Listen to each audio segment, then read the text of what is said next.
White sauce pasta எப்படி செய்கிறதுன்னு பார்க்கலாம்.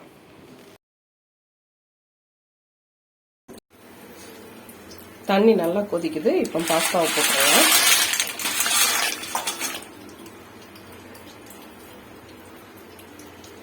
உப்பு போட்டு நல்லா வேகட்டும். வேக வச்ச பாஸ்தாவை தனியாக எடுத்து வச்சுக்கிட்டோம். இப்போ கடாயில் எண்ணெய் ஊற்றிக்கோங்க.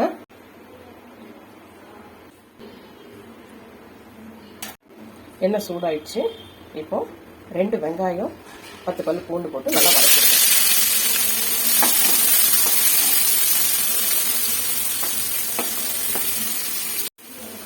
வதங்கினது போதும். கிரீன் கலர் குடமிளகா, ரெட் கலர் குடமிளகா 1 நல்லா வதக்கிடுங்க. வதங்கினது போடுங்க.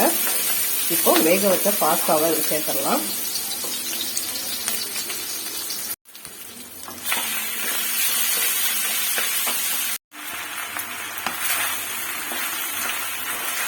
இதில் கேரட்டு கார்ன் சேர்த்தாலும் நல்லா இருக்குங்க.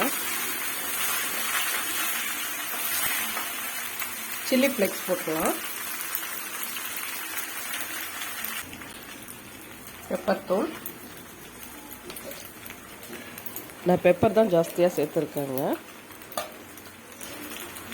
தேவையான ஒரு சால்ட்டு. நல்லா மிக்ஸ் பண்ணிடுங்க.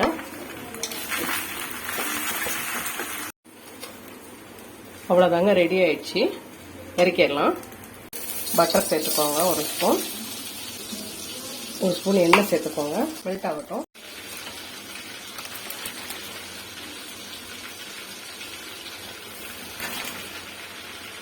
ரெண்டு ஸ்பூன் மைதா போட்டு நல்லா மிக்ஸ் பண்ணுங்க. கட்டி பிடிச்சிட போதும்.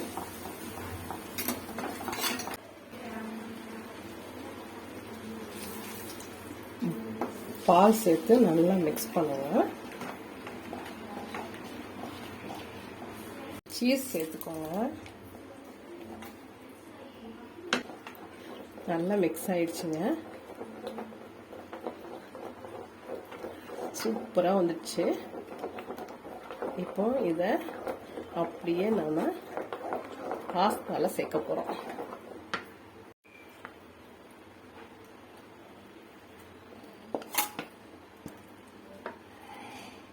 நல்லா மிக்ஸ் பண்ணுங்க.